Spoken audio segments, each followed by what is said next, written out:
RSS की तारीफ को लेकर जो खबरें नतीजे आने के बाद से छपने लगी हैं, क्या जीत के कारण वही हैं या अब इन कारणों को गढ़ा जा रहा है?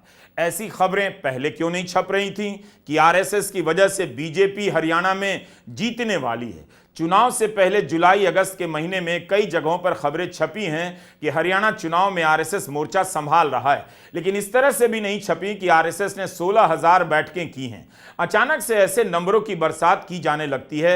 अगर संघ 16,000 बैठकें कर रहा था और मीडिया में इसकी खबरें चुनाव के बाद आती हैं, हो सकता है मुझे खबरें ना मिली हों, लेकिन आप भी जरा सर्च कीजिए। जब आरएसएस ने 5,000 सभाएं की तब कोई रिपोर्ट छपी थी, जब 10,000 सभाएं हो गई तब कोई रिपोर्ट छपी, और जब 16,000 सभाएं हो गई तब कोई रिपोर्ट छपी। 16,100 नहीं, 16,200 नहीं, एग्जैक्ट 16,000 सभाओं की खबर। अपनी सुस्ती से जागना पड़ेगा। यहां जो नसीहत दे रही हैं प्रियंका चतुर्वेदी, उस पर गौर कीजिए। इसमें दो राय नहीं है कि संजय राउत जो कह रहे हैं या उद्धव सेना जो कह रही है, वो सीट शेयरिंग से पहले कांग्रेस पर दबाव बनाने की एक सोच है, एक प्रक्रिया है, क्योंकि वो जानते हैं कि कांग्रेस को हरियाणा में हार का सामना करना पड़ा है। कांग्रेस अपने न्यूनतम स्तर पर है, क्योंकि मुद्दा सिर्फ हरियाणा का नहीं है दोस्तों। अगर आप जम्मू कश्मीर की बात करें, ये तो नेशनल कॉन्फ्रेंस ने अपनी तरफ से शानदार प्रदर्शन किया था, जिसके चलते आज नेशनल कॉन्फ्रेंस और कांग्रेस वहां पर सरकार बना पा रही है। वरना कांग्रेस को कितनी सीटें मिली? महज 6 सीटें। जम्मू में भारतीय जनता पार्टी ने उसका सुपड़ा साफ कर दिया। साफ है, जहां पर बीजेपी से सीधा टकराव होगा, यहां पर यह दिक्कत पेश आएगी। यही वजह है कि सहयोगी दल ताना मार रहे हैं, कांग्रेस बौखलाते रहे।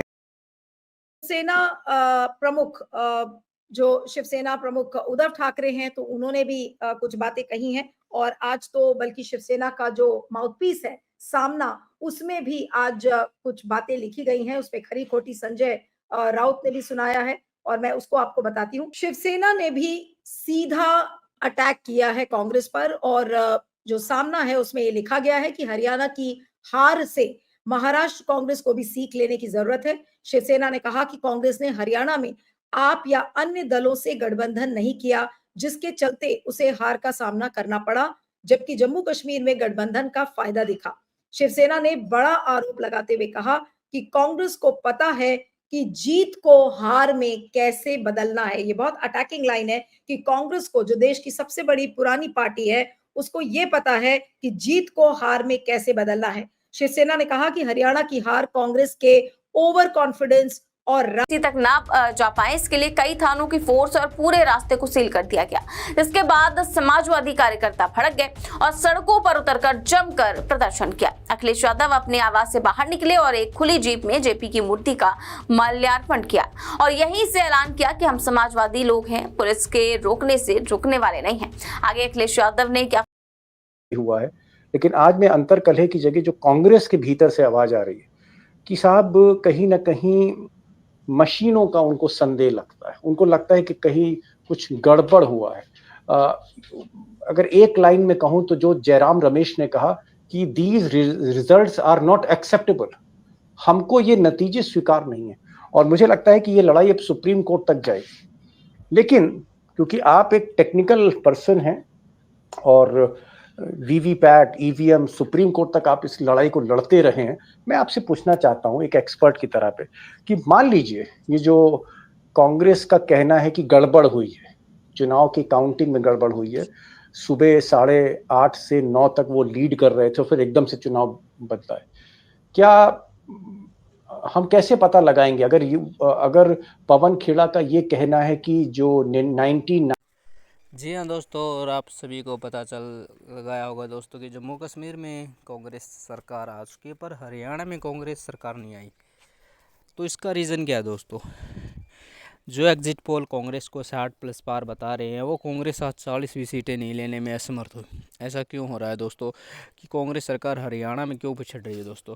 इसका सबसे बड़ा मेन कारण क्या है दोस्तों? क्या हुड्डा ने कोई गलती की है सीट बांटने में, या हुड्डा से की कोई गलती हुई है कि वो पिक नहीं कर सके आज की पॉलिटिक्स को और वो पिछड़ रहे हैं दोस्तों?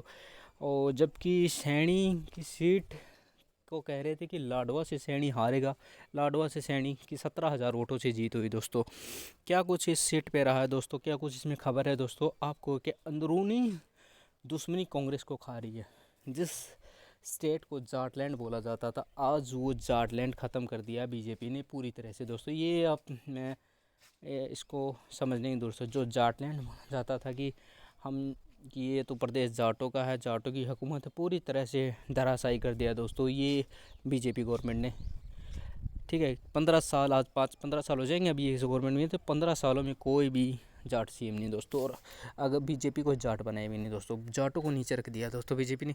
क्या ये खबर ठीक है दोस्तों? क्योंकि जो ये जाटलैंड बोला जाता था, जो आज डेमोलाइज कर दिया दोस्तों। पहली बात यह है कि दोस्तों कार्यकर्ता नाराज़ थे, सीट बांटने में जो हेर फेर हुई है अपने मकसद के लिए। जाट जो अपने मकसद थे दोस्तों कि 20 विधायकों को अगर मैं टिकट देता हूँ तो वो 20 विधायक मुझे मुख्यमंत्री बनाने में समर्थन करेंगे, पर भूल गया था कि तुम पहले मुख्यमंत्री बनो। तो इसी का मोह जो है दोस्तों कांग्रेस को ले डूबा।